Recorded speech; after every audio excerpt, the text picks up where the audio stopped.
बिस्मिल्लाहिर्रहमानिर्रहीम। Dear students, आज हमारा टॉपिक है रसद की लचक, एलास्टिसिटी ऑफ सप्लाई। तो ये कंसेप्ट जैसे आपको पहले बताया कि मोस्टली जो है ये मिलता जुलता है तलब वाले जो हमारा कंसेप्ट था लचक का उसके साथ।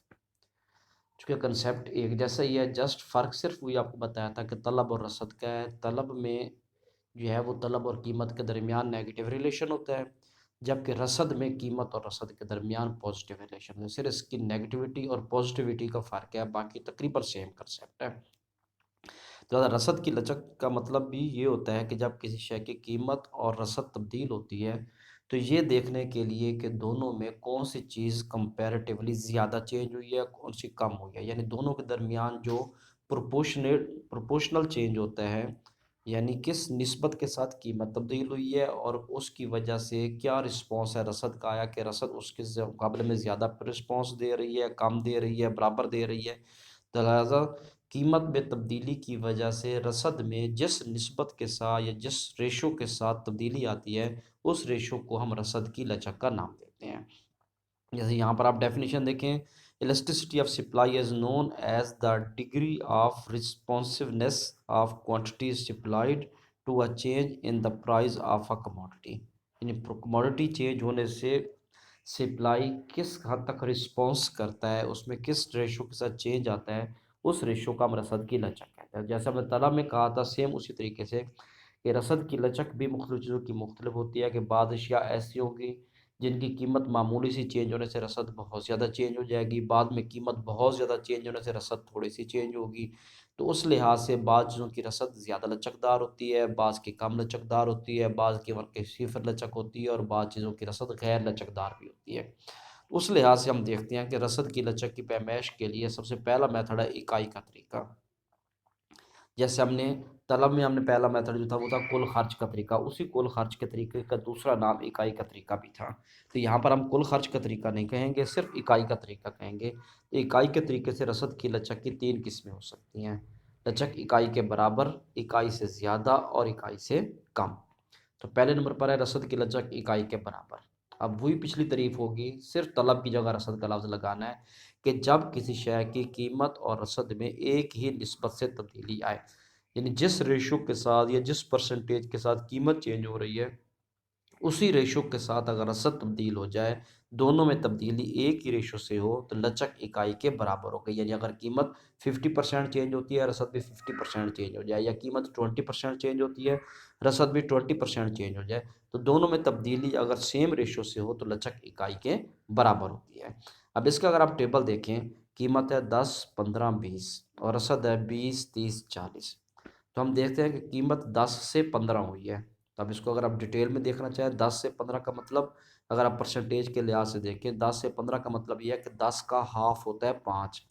तो यानी जो ओरिजिनल था 10, उसके हाफ का इजाफा हुआ है। अब ये आपने जहन में रखना है कि ओरिजिनल जो है वो 10 है, तो अब हुआ है 15, तो ओरिजिनल का हाफ बढ़ गया है। Half mean 50%। अब आप देखें रसद में पहले था 20, तो 20 का हाफ क्या होता है 10। तो इजाफा कितने का हुआ है 10 का हुआ है। यानी आप हिंसों में नहीं देखना कि कीमत 5 बढ़ रही है, रसद 10 बढ़ रही है, नहीं, आपने परसेंटेज देखनी है कि उधर 10 से 15 यानी 10 का हाफ बढ़ा है, इधर 20 से 30 20 का हाफ बढ़ा है। तो दोनों तरफ हाफ की तब्दीली आ रही है, यानी 50% है। तो इस लिहाज से हम कह सकते हैं कि लचक इकाई के बराबर है। या आप सिंपल यूँ भी देख सकते हैं कि पहले कीमत 10 थी तो रसद उसका डबल है 20। तो नीचे भी देखें, 15 है तो डबल है 30, फिर 20 है तो डबल है 40, यानी दोनों में तब्दीली सेम रेशो के साथ आ रही है। तो अगर कीमत और रसद दोनों में तब्दीली सेम ही रेशो के साथ हो तो लचक इकाई के बराबर होती है। अब इसका ग्राफ बना के देखिए, पहले 10 पर 20, फिर 15 पर 30 और 20 पर 40। तो इसके मुताबिक देखिए आपके पास ये ग्राफ इसका बन जाता है, कीमत 10 है, रसद 20, 15, 30, 20, 40। तो इनके साथ आप मिलाएंगे तो आपके पास एक एसएस का ख़त बन गया है। इसमें आप देख रहे हैं कि एंड पे इसको डॉट्स के साथ ओरिजिन के साथ मिलाया गया है। तो ये इसकी पहचान होती है। आपने याद रखना है कि जब भी रसद का ख़त बना हुआ हो और आप देखना चाहते हैं सिर्फ ख़त की शक्ल देख कर के ये ख़त इकाई के बराबर को ज़ाहिर करता है, ज़्यादा को या कम को, तो आप स्केल रख के उस ख़त को पीछे की तरफ एक्सेस से मिलाएं। अगर वो ख़त सीधा आकर ओरिजिन को कट करे तो समझ लें कि ये लेटर जो है, ये ख़त वो इकाई की लचक रसद की लचक को इकाई के बराबर ज़ाहिर कर रहा है। तो ये इसकी पहली किस्म हो जाएगी लचक इकाई के बराबर। अब ये इसका अल्टरनेट बताया हो कि अगर कर्व की शक्ल में हो तो ये कुछ ज़्यादा नहीं होता है, इसको ज़्यादा देखने की ज़रूरत नहीं है, मेन आपने इसका एक ही मेथड देखना है। कर्व की शक्ल में हो तो सिंपल सा तरीका ये होता है कि अगर वो गोलाई में है, कर्व में है, तो आपने उसका एक ममास बनाना है। उसके लोएस्ट पॉइंट को कट करता हुआ उसका टेंजेंट या ममास बना है, और वो ममास अगर आकर ओरिजिन, जैसे आप देख रहे हैं कि ए बी खत आपने खींचा है जो एस एस को पॉइंट ई पर उसका टेंजेंट या ममास बन रहा है, तो ये सीधा आकर ओरिजिन पर कट कर रहा है, इट्स मीन लचक इकाई के बराबर है। नेक्स्ट देखें इकाई से ज़्यादा। अब रसद की लचक इकाई से ज़्यादा कब होगी कि जब किसी शय की कीमत में तब्दीली जिस निस्बत से या जिस रेशो से आ रही है, रसद उसके मुकाबले में ज़्यादा रेशो से चेंज हो जाए। या अगर शय की कीमत में तब्दीली के मुकाबले में उसकी रसद में ज़्यादा निस्बत से तब्दीली है, यानी रसद में तब्दीली की शरह कीमत में तब्दीली की शरह से ज़्यादा हो, तो रसद की लचक इकाई से ज़्यादा होगी। टेबल में देखें, अब कीमत वही जो पीछे था कि 10 से 15 हुई है, यानी 50% चेंज आया है, ओरिजिनल के हाफ का चेंज आया है। रसद अगर आप देखें 20 से 50 हो गई है, यानी ओरिजिनल 20 था, तो अगर उसका डबल भी करते तो 40 बनता, लेकिन डबल से भी ज़्यादा है। इट्स मीन आप कह सकते हो कि वो तकरीबन 150 यानी 150% चेंज हुआ है। कीमत 50% है, रसद 150% है। तो लिहाजा इस लिहाज से भी आप देख सकते हैं कि कीमत में तब्दीली कम आ रही है, रसद में ज़्यादा है। फिर इससे आगे भी 15 से 20 यानी वही 5 की रेशो है, इधर 50 से फिर 100 हो गया है। तो कीमत तब्दील हो रही है, लेकिन कीमत बढ़ रही है कम रेशो से, रसद बढ़ रही है ज़्यादा रेशो से, तो लचक इकाई से ज़्यादा है। अब इसका भी अगर आप लेटर देखें, पहले आप 10 को 20 से मिलाएं, 15 को 50 और 20 को 100 से, तो आपके पास इसका ये ख़त बन रहा है। और इस ख़त को भी अगर आप डॉट्स की शक्ल में पीछे मिलाएंगे, तो इसकी पहचान ये है कि ये वाई एक्सिस को टच करेगा, यानी अगर इकाई के बराबर होगा तो ओरिजिन को कट करेगा, इकाई से ज़्यादा लचक हो तो वाई एक्सिस को टच करेगा। इस लिहाज से इसकी आपने ये पहचान याद रखनी है। तीसरे नंबर पर आ जाएगा, अब ये भी इसका जो आपके पास कर्व की शक्ल में है, इसको आप छोड़े, इसकी ज़रूरत नहीं है। तीसरा लचक इकाई से कम। अब इकाई से कम क्या होगा कि जब किसी शय की कीमत में ज़्यादा निस्बत से तब्दीली है, लेकिन उसके मुकाबले में रसद में तब्दीली कम निस्बत से हो, यानी कीमत ज़्यादा रेशो से चेंज हो रही हो, रसद कम रेशो, यानी कीमत सपोज अगर 100% चेंज हो, रसद 20 या 30 या 40% हो जाए। तो रसद कम रेशो से चेंज हो, कीमत ज़्यादा रेशो से चेंज हो, तो लचक इकाई से कम होती है। अब इसका टेबल देखिए, अब कीमत देखिए 10 20 30। अब ओरिजिनल 10 था तो 10 डबल हो रहा है, यानी 100% चेंज आ रहा है। 10 से 20 हुआ है, फिर 30 हुआ है। रसद में अगर आप देखें तो 20 30 40, उसमें भी बज़ाहिर इजाफा तो 10 का हो रहा है, लेकिन उसका ओरिजिनल था 20। अब अगर हम जिस तरह 10 को डबल करके 20 की है, तो अगर बराबर होता तो 20 को डबल करके 40 करते, लेकिन हमने 40 नहीं किया, बल्कि 20 से 30 किया, यानी इसमें तब्दीली ओरिजिनल के हाफ की है, यानी 50%। लेकिन कीमत में तब्दीली देके 10 से 20 हुई है तो 100% है, यानी कीमत ज़्यादा रेशो से चेंज हुई है, रसद कम रेशो से चेंज हुई है।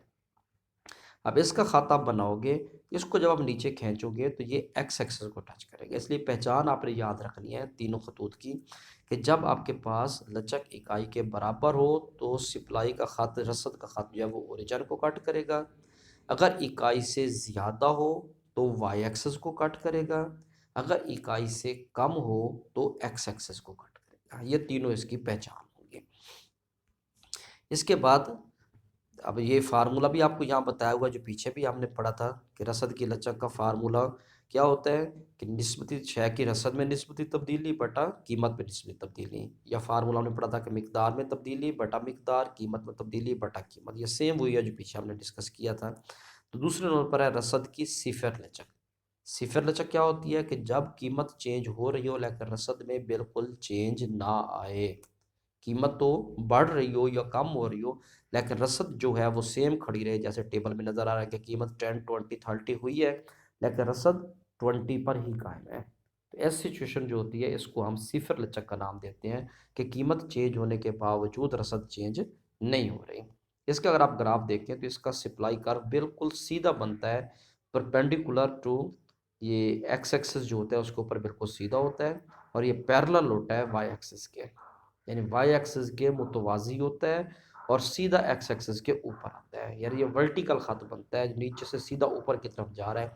जिस बात को ज़ाहिर कर रहा है कि कीमत 10, 20, 30 हो रही है, लेकिन रसद में कोई तब्दीली नहीं आ रही। तो जो नीचे से सीधा ऊपर, यानी यूँ कह लें कि 90 के ज़ाविया जो बनाता है, इस ख़त को हम कहते हैं कि ये सिफर लचक को ज़ाहिर कर रहा है। और आखिरी होता है लामहदूद लचक। अभी उसका उल्ट होगा कि जब कीमत फिक्स खड़ी हो और उसी एक ही कीमत पर रसद मुसलसल बढ़ती चली जाए, यानी कीमत में तब्दीली नहीं हो रही, कीमत फिक्स खड़ी है, उसी एक ही कीमत पर रसद मुसलसल बढ़ रही हो, तो इसको हम लामहदूद लचक कहते हैं। जैसे देखिए कीमत 10 है, इसमें कोई तब्दीली नहीं आ रही, लेकिन रसद पहले 20 थी, फिर 30 हो गई है, फिर 40 हो गई है। तो सेम कीमत पर रसद जब मुसलसल इंक्रीज़ हो रही हो तो लचक लामहदूद होती है। और ये ख़त जब आप बनाते हैं तो ये एक्स एक्सिस के मुतवाज़ी बनता है, यानी नीचे वाली लाइन के बिल्कुल सीधा आगे जाता है। ये लामहदूद है, शो कर रहा है कि एक ही कीमत पर रसद मुसलसल इंक्रीज़ होती चली जा रही है। फिर दूसरा मेथड है फ़ीसद का तरीका। ये पीछे भी हमने पढ़ा था कि फ़ीसद का तरीका क्या होता है कि आप दोनों के अलग-अलग परसेंटेज निकालें, कि कीमत में जो तब्दीली आई है उसकी भी परसेंटेज निकालें, जो रसद में तब्दीली आई है उसकी भी परसेंटेज निकालें। दोनों की परसेंटेज निकालने के बाद जो रसद में परसेंटेज चेंज है वो ऊपर रख लें, जो कीमत में परसेंटेज चेंज है वो नीचे रख लें। जैसे ये फार्मूला आपको गिवन है।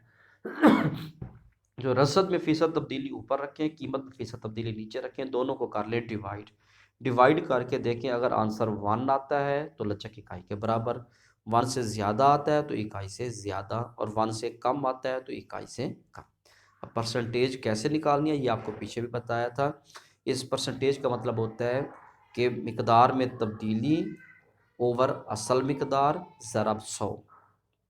मिकदार में तब्दीली बटा असल मिकदार ज़रब 100। इस अगर कीमत की निकालनी हो तो कीमत में तब्दीली बटा असल कीमत ज़रब 100। इस तरीके से परसेंटेज निकाल के आप इसमें पुट कर सकते हैं। नेक्स्ट है रसद की लचक की पैमाइश बजरिया फार्मूला। ये फार्मूला वही है जो पीछे हमने पढ़ा था नुक्ती लचक के अंदर। अब हम यहाँ पर वही फार्मूला ही डिस्कस करेंगे। Elasticity of supply is equal to, यानी ई एस होता है elasticity of supply, is equal to delta Q over Q. Delta mean change, के मिकदार में तब्दीली बटा असल मिकदार बटा डेल्टा पी, यानी कीमत में तब्दीली बटा असल कीमत। इसको थोड़ा मैनेज करोगे तो आ जाएगा डेल्टा क्यू ओवर क्यू, और नीचे डिवाइड में मल्टीप्लाई करके नीचे वाली रकम को उल्ट कर दोगे, पी ओवर डेल्टा पी, या नीचे वालियों को आपस में इंटरचेंज कर लें तो बन जाएगा delta Q over delta P ज़रब पी बटा क्यू। तो इस फार्मूले के अंदर आप जो वैल्यूज़ हैं वो पुट करके रसद की लचक फार्मूले के ज़रिए भी निकाल सकते हैं। जैसे आप इस टेबल के अंदर देखें, कीमत 10 है और फिर हो गई है 12, और रसद 20 है, 20 से हो गई है 24।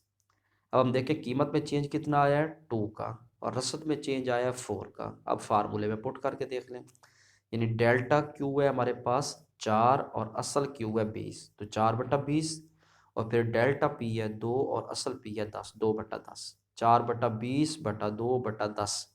इसको सॉल्व करोगे तो आंसर आ जाएगा 1, और 1 का मतलब है कि लचक इकाई के बराबर है। ठीक है, इस तरीके से आप फार्मूले के ज़रिए किसी भी क्वेश्चन जो आपको गिवन होगा उसमें रसद की लचक फाइंड आउट कर सकते हैं। आगे ज्योमेट्री का तरीका है, ये इम्पोर्टेंट नहीं है, ये आपसे मुतल्लिक़ नहीं, क्योंकि ये प्योरली मैथ की चीज़ है और सिर्फ मैथ के स्टूडेंट समझ सकते हैं, इसलिए इसको आप ड्रॉप कर दें और नेक्स्ट चलें आगे। अब ये अगर आप देखो तो ये उन्होंने एक कंक्लूजन के तौर पर आपको एक तीनों लाइनें बनाकर दे दी है, जो आपको पहले ही मैंने बताया है कि अगर तो सप्लाई कर्व आकर ओरिजिन को ऊपर कट करता है तो लचक इकाई के बराबर होती है। अगर सप्लाई कर्व जो है वो एक्स एक्सिस को कट करे, जैसे आपने देखा कि एस डबल डैश बना हुआ है, तो ये लचक इकाई से कम को ज़ाहिर करता है। और अगर सप्लाई कर्व वाई एक्सिस को टच करता है तो ये लचक इकाई से ज़्यादा होती है। ये तीनों की एक इकट्ठी आपको शेप दी हुई है ताकि आप इसको अंडरस्टैंड कर लें और इसको आप सॉल्व कर सकें। अब इसके बाद इसमें नेक्स्ट है रसद की लचक के अवामिल। अवामिल का मतलब क्या होता है, ये पीछे हमने तलब में भी पढ़ा था कि वो कौन सी चीज़ें हैं जिनकी वजह से किसी शय की रसद ज़्यादा लचकदार या कम लचकदार हो जाती है। तो जो चीज़ें लचक को कम लचकदार या ज़्यादा लचकदार करती हैं उसको हम रसद की लचक के अवामिल कहते हैं। इसमें सबसे पहले नंबर पर है अशिया की नोयत, कि जो चीज़ें हम इस्तेमाल कर रहे हैं, ये शुरू में भी इस चैप्टर में हमने पढ़ा था कि अगर वो चीज़ें ज़िया पज़ीर हैं, गल सड़ जाने वाली हैं, ख़राब होने वाली हैं, उनको हम स्टोर नहीं कर सकते, तो उनकी रसद हमेशा कम लचकदार होती है। जबकि जो चीज़ें पायदार होती हैं, जिनको हम सँभाल के रख सकते हैं, स्टोर कर सकते हैं, कुछ अरसे के लिए उसका इस्तेमाल डिले कर सकते हैं, ऐसी तमाम चीज़ों की रसद ज़्यादा लचकदार होती है। दूसरे नंबर पर है फ़नी और तकनीकी तब्दीलियाँ, कि अगर आपके मुल्क में फ़नी और तकनीकी तब्दीलियाँ आ जाती हैं, यानी नई टेक्नोलॉजी मुतारिफ़ हो जाती है, नई-नई इजादात होने लग जाती हैं, सस्ते तरीके पैदाइश मुतारिफ़ हो जाते हैं, तो इसकी वजह से आप आसानी से रसद में इज़ाफ़ा कर सकेंगे और रसद की लचक ज़्यादा लचकदार होगी। नंबर 3 है सनअत की पैदावारी सलाहियत, कि जो सनअत या फैक्ट्रियाँ जो काम कर रही हैं, जिनके अंदर चीज़ें प्रोड्यूस हो रही हैं, अगर तो वो अपनी पूरी इस्तेदाद यानी एक फैक्ट्री के अंदर गुंजाइश है कि वो दिन में 1000 चीज़ें बना सकती है। लेकिन अगर यार या 500 चीज़ें बना रहे हैं, तो इसका मतलब ये है कि वहाँ पर 500 चीज़ें मज़ीद बनाने की गुंजाइश मौजूद है। तो लिहाज़ा अगर तो वहाँ गुंजाइश मौजूद होगी, तो इसका मतलब ये है कि अगर ज़्यादा ज़रूरत पड़ जाए, हम ज़्यादा चीज़ें भी बना सकते हैं, लिहाज़ा रसद ज़्यादा लचकदार होगी। लेकिन अगर एक सनत की गुंजाइश ही है 1000 चीज़ें बनाने की और वो ऑलरेडी 1000 बना रही है, इट्स मीन वहाँ पर मज़ीद गुंजाइश नहीं है।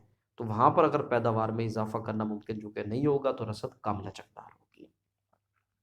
और आखिरी पॉइंट है कवानीन हासिल का इतलाक़, या हम पढ़ेंगे कि पैदावार जो होती है या जो हम प्रोडक्शन प्रोसेस है वो 3 मराहिल से गुज़रते हैं। एक होता है कानून तकसीर हासिल, कानून इस्तिक़रार या यकसानी हासिल और कानून तक़लील हासिल। इन तीनों सूरतों में भी रसद की लचक चेंज हो जाती है। यानी अगर कारोबार, अब ये होते क्या है, ये डिटेल से हम नेक्स्ट पढ़ेंगे।